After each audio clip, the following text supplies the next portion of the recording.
எல்லாருக்கும் வணக்கம். கடந்த ஒரு லைஃப்பில் மிக முக்கியமான மனிதர்கள் அப்படின்னா மாதா, பிதா, குரு, தெய்வம் அதெல்லாம் சொல்லுவாங்க. நான் 2 விஷயம் ரொம்ப மதிக்கிறேன். சினிமா ரொம்ப பேஷனேட்டடாக அதை பார்க்கறதுக்கு கற்றுக் கொடுத்தவர் என்னுடைய குருநாதர் மிஷ்கின் சார். அதை சிறப்பாக கொண்டு போய் மக்களிடம் சேர்க்கறது பத்திரிகையாளர்கள். ஸோ நீங்கள்லாம் என்னுடைய ஃபேமிலி. டெவில் ஏன்னா சவரக்கத்தின்னு ஒரு படத்தை இன்றைக்கும் சவரக்கத்தியோடைய டைரக்டர் அப்படின்னு ஒரு பெருமையாக இருக்கிறதுக்கு காரணம் பத்திரிகையாளர்கள் தான். ரொம்ப நன்றி அதுக்கு. இந்த டெவில் படம் ஆஃப்டர் சவரகத்திக்கு அப்புறம் ரொம்ப வருஷம் கழிச்சு இந்த படம் பண்ணுறேன்.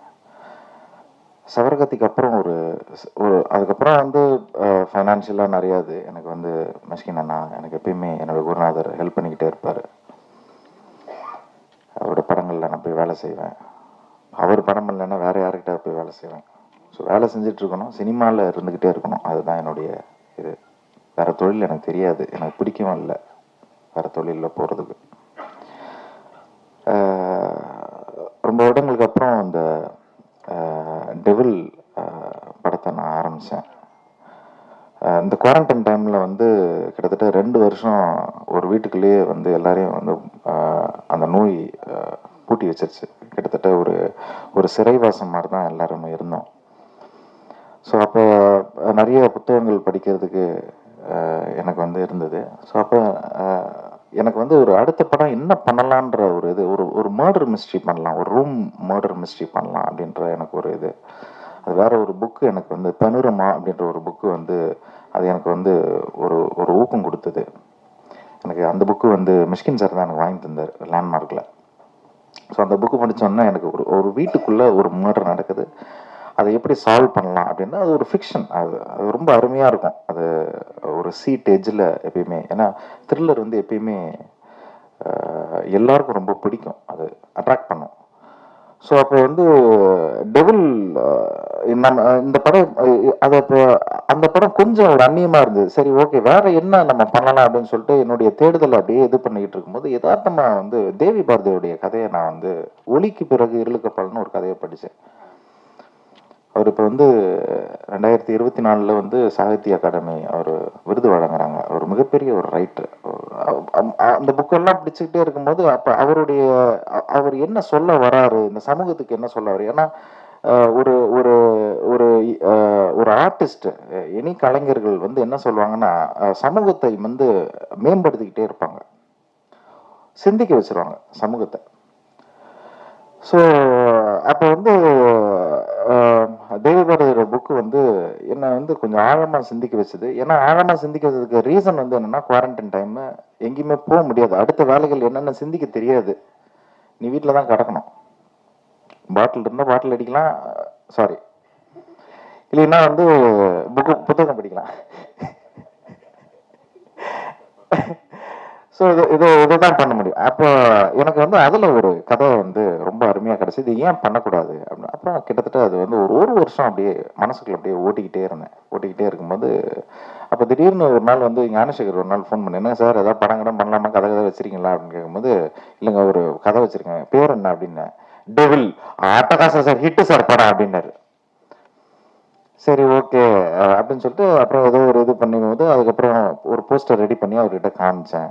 என்ன சார் கதை, இல்லைங்க கதை சொல்கிறேங்க, இந்த கதையை சொன்னால் உங்களுக்கு தெரியாது, அதுக்கு கொஞ்சம் ஒர்க் இருக்குது அப்படின்னு சொன்னேன். அப்புறம் மிஷ்கின் சார்கிட்ட சொன்னேன், என்னடா அடுத்து பண்ண போகிறேன்னா, அண்ணன் இந்த மாதிரி தேவிபருடைய கதையை பண்ண தப்பிச்சிட்டேன் நான்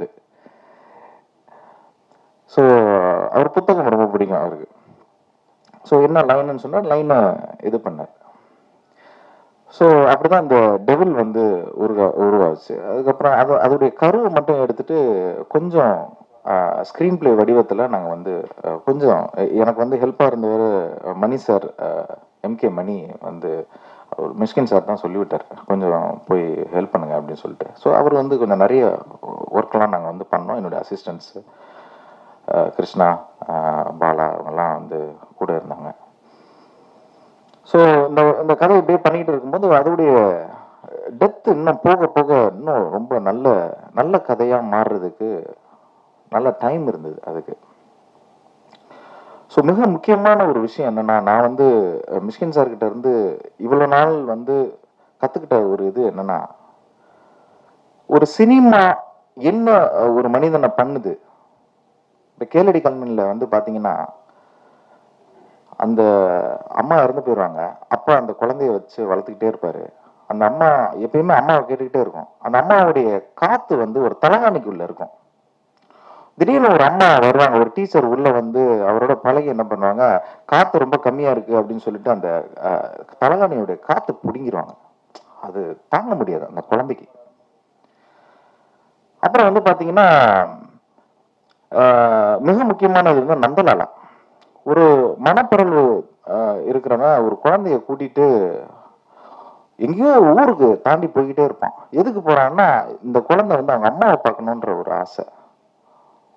ஒரு கரெக்டா ஒரு ஒரு மிட் பாயிண்ட்ல வந்து அவங்க அம்மாவை கண்டுபிடிச்சிருவாங்கன்ற ஒரு ஆடியன்ஸ்க்குலாம் வந்து ஒரு பெரிய ஒரு இதா இருக்கும். பட் உள்ள போனோன்னு அந்த அம்மா என்ன சொல்லும், தயவு செஞ்சு இந்த இந்த குழந்தைய என்கிட்ட காமிச்சிடாத, இந்த குழந்தைய எங்கேயாவது விட்டு போயிடு அப்படின்னு. அந்த மனப்பிறழ்வு அடைஞ்ச ஒரு ஆளு இவ என்ன பண்ண போறான்ற ஒரு அறையும் அந்த அம்மாவை.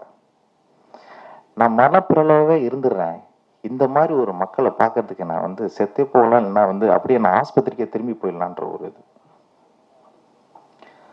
அப்புறம் மிக முக்கியமான ஒரு விஷயம் வந்து ஃபாசில் லுட் சாரோட படம் பூவே பூச்சொடவால ஒரு பாட்டி மனப்பிறழ்வு அடைஞ்சு என்னை விட்டு தனியா போயிட்டாங்க, இவ்வளவு பெரிய வீட்டுல அனாதையா நான் கிடக்குறேன்.